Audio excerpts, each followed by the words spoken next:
ত্রিপুরা রাজ্যে মুখ্য দায়িত্বে থাকা ডাক্তারবাবুর রাজত্বে সেই ডাক্তারবাবুদের উপরেই হামলা। রাজ্যের মুখ্যমন্ত্রী মাইকে নিজের বক্তব্য পেশ করেছিলেন যে চাঁদা নিয়ে কোনো জুলুমবাজি চলবে না। আজ ডাক্তারবাবুর তথা রাজ্যের মুখ্যমন্ত্রী বাণীকে বৃদ্ধাঙ্গুষ্ঠ দেখিয়ে চলছে চাঁদার জুলুমবাজি। কিছু কিছু ক্লাব নতুন ফন্দি রটেছে, যা হলো পুজোর রিসিটের মধ্যে টাকার অ্যামাউন্ট না বসিয়ে ব্ল্যাঙ্ক রিসিট দিচ্ছে এবং মর্জি মাফিক চাঁদা আদায় করছে। এমনই একটি ঘটনা ঘটে গেল রাজ্যে। রাজধানী উদিচি ক্লাবে এক ডাক্তারবাবুর বাড়িতে যায় রিসিট কাটতে। চাঁদার অঙ্ক না মেলায় ক্লাব কর্তৃপক্ষরা ডাক্তারবাবু এবং তার পরিবারের উপর আক্রমণ করে। একটা দুর্গাপুজো করতে অনেক টাকার প্রয়োজন, সেটা আমরা জানি, কিন্তু সারা দেশের মানুষ বন্যার কবলে পড়ে সর্বশান্ত হয়ে পড়েছে, আর এই বিষয়টা কম বেশ সবাই জানে। এরপরেও কেন ক্লাব কর্তৃপক্ষরা এতটা নির্দয় হয়? খানিকটা মানবোধও কি নেই ওদের? সভ্য সমাজ এই ঘটনার তীব্র নিন্দা জানায়। তারই প্রতিবাদে সদর জেলা কংগ্রেসের উদ্যোগে মুখে কালো ফিতে লাগিয়ে মনোমিছিল করে কামান চৌমুহনী এলাকায়। ব্যুরো রিপোর্ট, নিউজ অনুসন্ধান।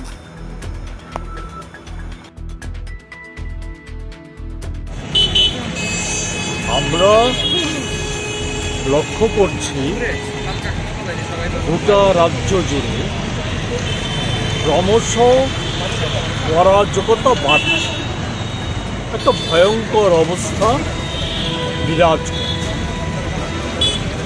এটা শুধু আমাদের কথা নয়, আমাদের বক্তব্য নয়।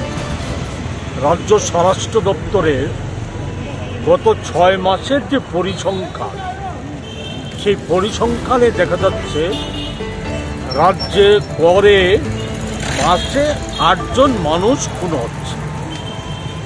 অসংখ্য নারী নির্যাতনের ঘটনা, শিশুকন্যা থেকে শুরু করে বয়স্ক মহিলারা তারাও নারী নির্যাতনকারীদের হাত থেকে রেহাই পাচ্ছে না।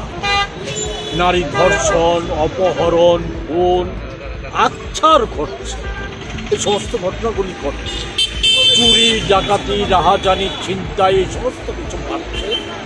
এখানে আমরা দেখছি যে এখানে সুশাসনের কথা বলেছে, গোটা রাজ্যটাকে সুশাসনের কথা বলে সেখানে শাসক দলের মুখ্যমন্ত্রী থেকে শুরু করে নেতা মন্ত্রীরা বলে বেড়াচ্ছে সুশাসন। ফ্লেক্সে, বিজ্ঞাপনে এই সমস্ত কথা কিছু প্রচারিত। সম্প্রতি ভয়াবহ বন্যায় আমরা দেখেছি যে এই রাজ্যে প্রায় অর্ধেক মানুষ বন্যায় ক্ষতিগ্রস্ত হয়েছে, ক্ষতির শিকার হয়েছে। ওই মানুষগুলিকে ক্ষতিপূরণের জন্য সরকারের কোনো রকম সদিচ্ছা দেখা যাচ্ছে না। ডাবল ইঞ্জিনের ক্ষেত্রে না রাজ্য সরকার না কেন্দ্রীয় সরকার কোনো ভূমিকা ক্ষতিপূরণের জন্য কোনো ভূমিকা প্রতিফলন।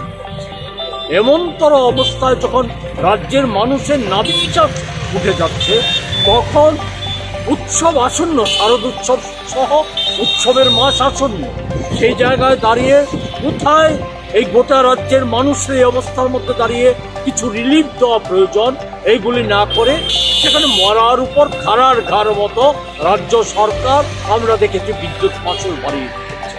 এবং এই জায়গাতে দাঁড়িয়ে উৎসবকে কেন্দ্র করে গত বেশ কিছুদিন যাবৎ এখানে রাজ্যের মাননীয় মুখ্যমন্ত্রী বলে বেরিয়েছেন চাঁদার জুলুম করা চলবে না, এই সমস্ত কথা বলে হুঙ্কার টুঙ্কার দিচ্ছেন, এই সমস্ত কিছু করছেন।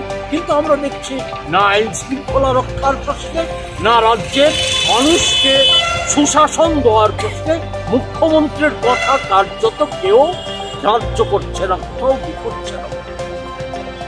বাজারে একটা সাধারণভাবে বললে একটা ন্যূনতম সবচাইতে যে সহজে পাওয়া যায় কলা পাতা, তারও একটা মূল্য আছে। কিন্তু আজকে আমাদের রাজ্যের মাননীয় মুখ্যমন্ত্রী এমন একটা জায়গায় চলে গেছেন যে উনার কথার কোনো মূল্য নেই। যেখানে উনি বলে বেড়াচ্ছেন চাঁদার জুলুম করা যাবে না, উনার বিধানসভা কেন্দ্রে আমরা প্রচার মাধ্যমে দেখেছি একটা ক্লাব একটা কিছু বাড়ি ঘরে গিয়ে সেখানে বিরাট অঙ্কের চাঁদা ধার্য করেছে। এটা না করলে পর তারা থাকতে পারবে না বলে উৎখাত করেছে। কোনো বিচার নেই, কোনো কিছু নেই। এখানে সম্প্রতি আমাদের রাজ্যের মাননীয় মুখ্যমন্ত্রী ডাক্তার, ওনাকে সব পরিচয় করিয়ে দিতে গেলে ওনাকে বলতে হয় আমাদের রাজ্যের মাননীয় মুখ্যমন্ত্রী ডাক্তার, মুখ্যমন্ত্রী বলে পরিচয় করে দিতে হয়।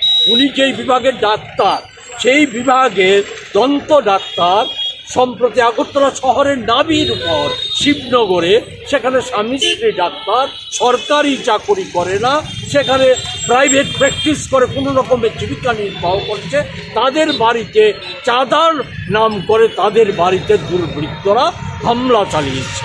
এবং প্রতিটা ক্ষেত্রে দেখা যাচ্ছে পুলিশ কোনো রকম ব্যবস্থা গ্রহণ করছে না, সেখানে শাসক দলের সাথে যুক্তরাই এই সমস্ত কার্যকলাপ করছে, হামলা সংগঠিত করছে। ওনার মা, বয়স্ক মা, ওনাকে আহত করেছে। সেই জায়গায় দাঁড়িয়ে আবার পাল্টা তাদেরকে গ্রেপ্তার করার জন্য পুলিশ প্রশাসনের উপর তারা চাপ সৃষ্টি করার চেষ্টা করছে। এই অবস্থা গোটা রাজ্য জুড়ে, কত উপপাদন গোটা রাজ্য জুড়ে আজকে চলছে। তাই এমন্তর একটা অবস্থায় দাঁড়িয়ে আমরা আজকে নীরব প্রতিবাদ করার জন্য আমরা কালো ব্যান লাগিয়ে আমরা আজকে সদর জেলা কংগ্রেসের ডাকে আমরা এখানে একটা বিক্ষোভ মিছিল সংগঠিত করব। আমরা এর মধ্য দিয়ে বার্তা দিতে যাই রাজ্যবাসীর কাছে, বার্তা দিচ্ছি যে এই অরাজক অবস্থা চলতে দেওয়া যায় না। রাজ্যের মাননীয় মুখ্যমন্ত্রী অপারগ, আইন শৃঙ্খলা রক্ষার ক্ষেত্রে অপারগ, ওনার পুলিশ প্রশাসন অপারগ। সেই পুলিশ প্রশাসন এবং মাননীয় মুখ্যমন্ত্রীকে বাধ্য করার জন্য সর্বত্র আরও ঐক্যবদ্ধ প্রতিরোধ আন্দোলন গড়ে তোলার জন্য আমরা গোটা রাজ্যের মানুষের কাছে আমরা এখান থেকে আহ্বান রাখছি।